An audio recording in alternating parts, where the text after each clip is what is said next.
Chikkadevaraja was a hero. He overcame the chieftain of Madurai and the king of Tiruchinappalli. He defeated the Marathas. He enjoyed the friendship of Aurangzeb, the Mughal emperor of Delhi, who bestowed upon him the title Raja Jagadeva, Maharaja Chikkadevaraja Muhammad Shahi. His significant achievement was administrative reform. He set up the Athara Kacheri, the 18 departments of administration. He introduced the postal system and regulated markets. He constructed the Chikkadevaraya and Devaraya canals and also established mints.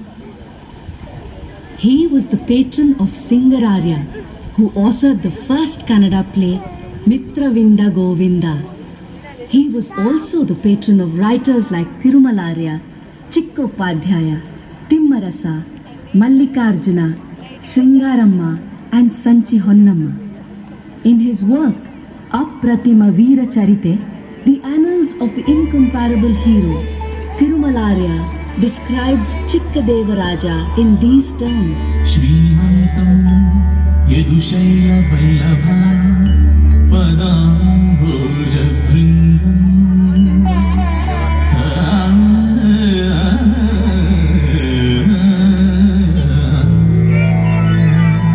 Shrimantam Yadushaya Vallabha Padam Bhoja Bringam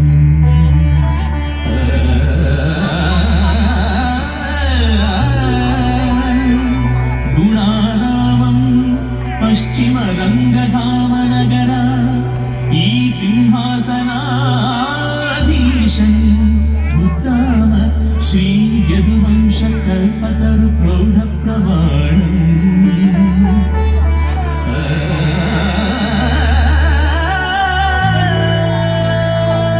Jagat Premam Vettu Negalge Valge Chikkadevendra Mahi Chandrama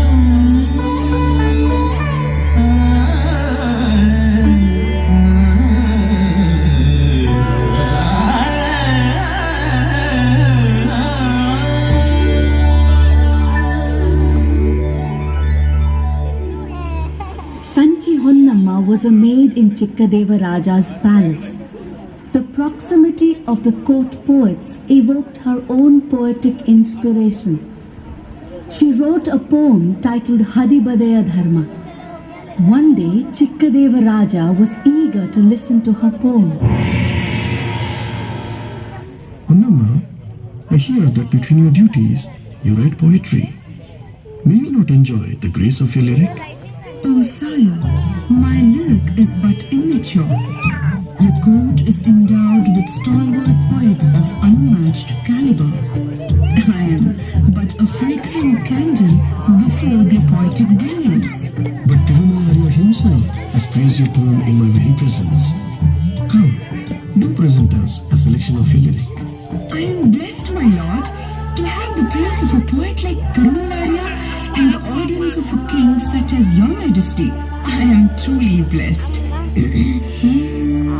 ಪೆಣ್ಣು ಪೆತ್ತವಳ ಬಳಗ ಬೆಳೆವುದು ಬೇಗ ಪೆಣ್ಣ ಪೆತ್ತವರು ಪೆರ್ಚುವರು ಪೆಣ್ಣು ಪೆತ್ತುದರಿಮದೆ ಪೆಸರೆನಿಸಿ ತುಮಿಗೆ ಬಣ್ಣವೇರಿದು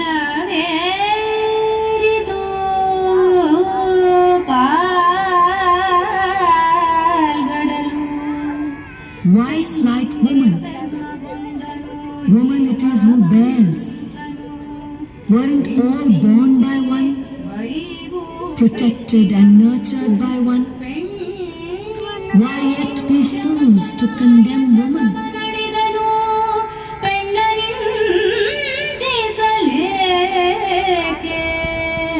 ಪೆರರು ಪೆಣ್ಣಲ್ಲವೇ ತಮ್ಮನೆಲ್ಲ ಪಡೆದ ತಾಯಿ ಪೆಣ್ಣಲ್ಲವೇ ಓರೆದವಳು ಪೆಣ್ಣು ಪೆಣ್ಣೆಂದೇತಗೆ ಬೀಳುಗಳವರು ಕಣ್ಣು ಕಾಣದ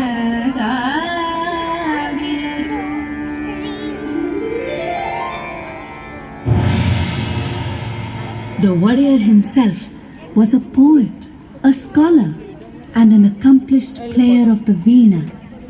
His own favorite was a veena named Kalavati. He delighted in the very touch of it. When he placed it on his lap, gently, and plucked the strings with skilled fingers, the universe was filled with sounds celestial. The melodies from the instrument resonated sweetly across my tiny island.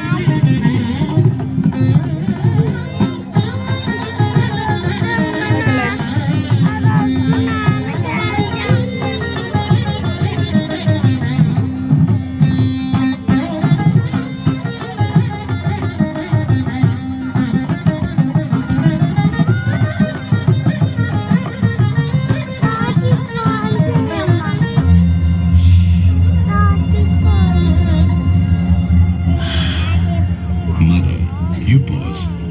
Pray continue. You are eager to know the past, yet I must pause, for what comes next is not pleasant. Is it for me to tell you, Mother, of the ebb and tide of history? When was it that history was not uneven? Do go on, Mother. It was the middle of the 18th century. The Mughals were in decline all over India. The Marathas were growing strong. The British were on the rise. Kings everywhere were reduced to mere dummies. Power went into the hands of strong military heads. Mysore was not an exception to the times. Army chiefs Nanjarajaya and Devarajaya ruled in wanton abandon. Krishnaraja Vadiyar II protested against their atrocities. He decided to talk to his subjects directly, to learn of their problems and needs. Karachuri Nanjarajaya did not like this idea.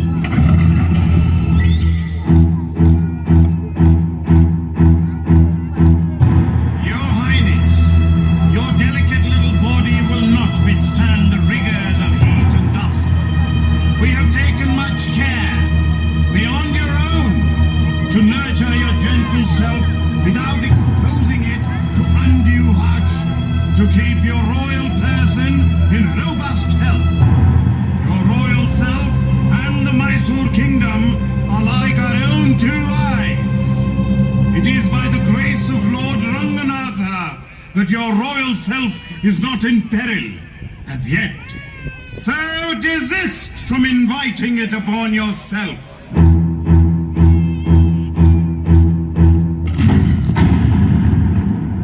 So warned, the warrior was put under house arrest. But Nanjarajaya himself became a victim of the cruel hand of fate. He was instrumental, unwittingly, in letting into the Mysore province a young man called Haidar. It was at that moment that history took a turn. In 1766, Haidar Ali took hold of the Mysore administration and established absolute control. He ruled in the name of the warrior. He defeated the British and expanded the Mysore kingdom over 80,000 square miles. On Haidar's death, his son Tipu took over the administration in 1782. Proclaiming himself the Sultan of Mysore, he ruled for 17 years. He fought the British, and in the Fourth Anglo-Mysore War, he was killed in battle. The 4th of May, 1799, was the day the glory of my beloved island was snuffed out forever. The capital was shifted, this time from Srirangapatna to Mysore. Thence my tiny island and I became past glory. The British installed a minor, little Krishnaraja Vadiyar III, as the new ruler. Diwan Purnaya was to oversee the new administration. The Vadiyars were back in Mysore. In 1800, on this very site, was built a palace in wood, suitable for the residence of the king. It was a 5-storied structure with exquisite carvings of intricate design.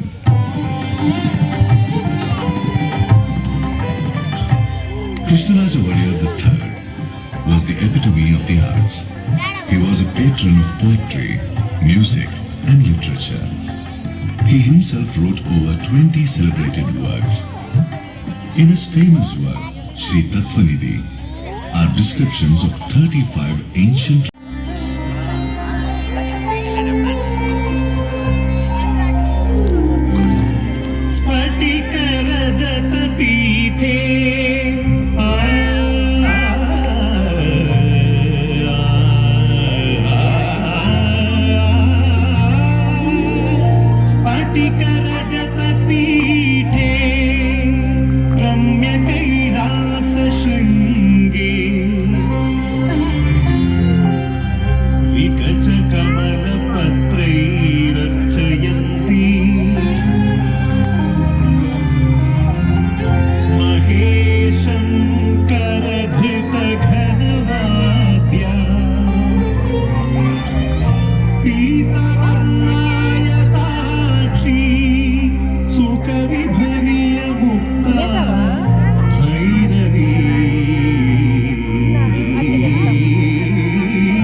Krishnaraja Wadiyar III established the first English medium school in Mysore, the Raja School. To him accrues the credit for starting the world-renowned Mysore Dasara. Krishnaraja Wadiyar III was succeeded by Chamraja Wadiyar X, who was the harbinger of modern Mysore. He instituted the Representative Assembly of Mysore State in 1881. The first democratic institution of its kind in the country.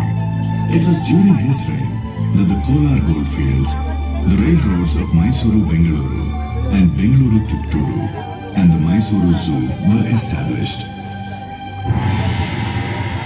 Chamraja Wadiyar X was fated to an untimely death in 1894. It was the year 1897. The wedding of Princess Jayalakshmamani.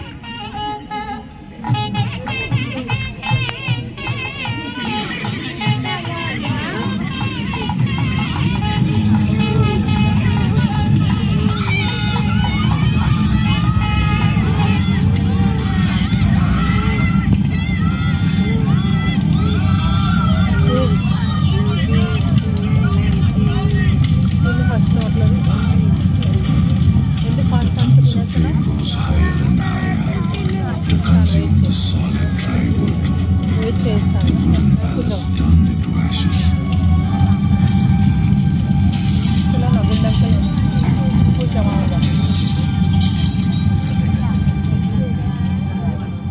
A few days later, the Queen of Mysore, Maharani Kempananjammani, came to see the ruin accompanied by the British resident. Resident Sahib, it is our wish that a grand palace be built at this very spot where the wooden palace stood. Among all palaces, it must shine like a jewel in the crown. As your highness wishes, I will ask Henry Irwin to prepare a plan for the palace. Henry Irwin? Who is this Henry Irwin? A great architect from England. He built the Vice-Regal Lodge at Shimla. Then send for him at once. The master architect came to Mysore. He stood here to take in the 72 acres of the site. The vision of a palace began to take shape in his mind. It was to be a grand structure, 245 feet long and 156 feet wide. The actual palace rose from the ground, slowly, surely. The construction of the palace, which began in 1897, saw completion in 1912. Today, people witness the history of Mysore through this glorious palace. An elegant memory of modern Mysore is that of Krishnaraja Wadiyar IV. He took Mysore to its destiny of a model state, the founding of the Shimsha hydroelectric project at Shivanasamudram and the iron and steel works at Bhadravati, the founding of Mysore University, Mysore Bank, Kannada Parishat, the launch of the radio channel, Mysore Akashavani, the Mysore Arisikere Railroad and the adult education program, the establishment of libraries all over the princely state, the Miller Commission for the upliftment of backward classes, the Legislative Council for framing of laws, his roster of achievements grows long. Distinguished administrators like the Diwans, Sir Mokshagundam Vishweswaraya and Sir Mirza Ismail served the state during his regime.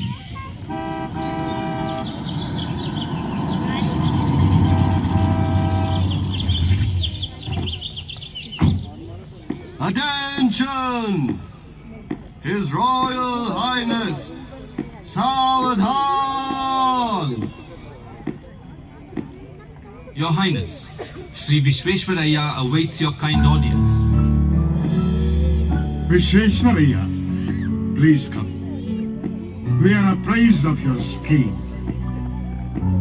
Your Highness, if a dam were built across the Kaveri, thousands of acres of barren land would become most fertile.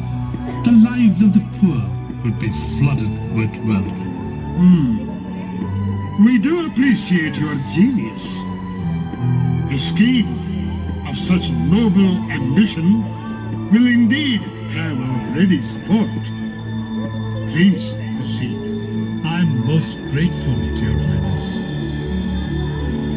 It was during the reign of Krishnaraja Wadiyar IV that the dam was built. Behind the dam was built a splendid garden, Vrindavan. Even the hydroelectric power generation project at Shivanasamudra, the first in Asia, was completed during his tenure. Thus, the distinction of bringing electric power to the cities of Mysore and Bengaluru goes to Krishnaraja Wadiyar IV. Mysore was delighted. Sovereign Krishnaraja, light of every home. The name Krishnaraja became immortal in the history of Mysore. Mahatma Gandhi called him Rajarishi, a sage among kings. The University of Banaras bestowed on him a doctorate of law. Eminent Kannada poet B.M. Shrikantaya wrote lyrics in his praise. Mysore, the land of gold.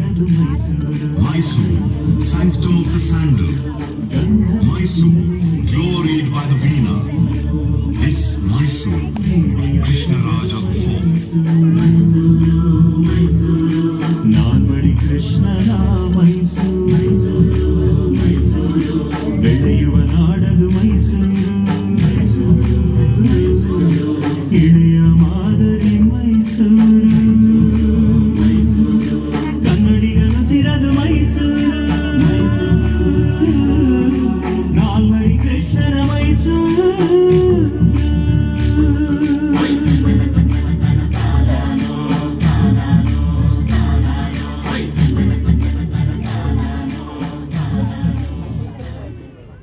After the passing of Krishnaraja Wadiyar IV, Jayachamaraja Wadiyar became the king of Mysore. He was to be its last, ruling from 1940 till 1950, when India became a republic. During his tenure, the Sharavati hydroelectric project and the Bhadra project were envisaged. A philosopher, connoisseur, musicologist and statesman, he lived up to the Wadiyar glory. As a composer, his name is reckoned among stalwarts, with bhakti or devotion being the main theme of his compositions in Sanskrit. Famous musicians sing them at concerts even today. Shri Mahaganapatim bhaje hum, Shri Mahaganapatim bhaje hum, Shri Mahaganapatim bhaje. My praises to great Ganapati, son of Shiva, brother of the six-faced Lord, to him who grants wishes and clears obstacles. Shivatmajam Shanmukhatrajam Shri Mahaganapatim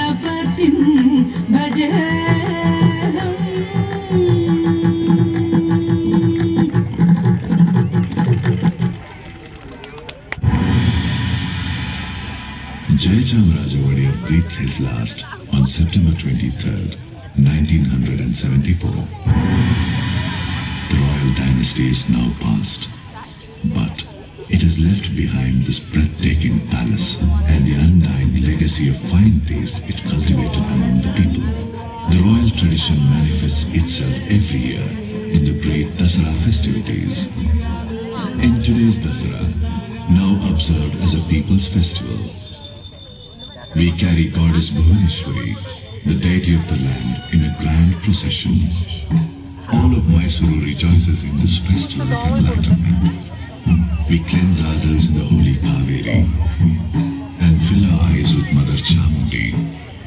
We stand mute at the resplendent beauty of the sledge palace. Mysore glows iridescently in its many hues.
Mysore Dasara, our Dasara.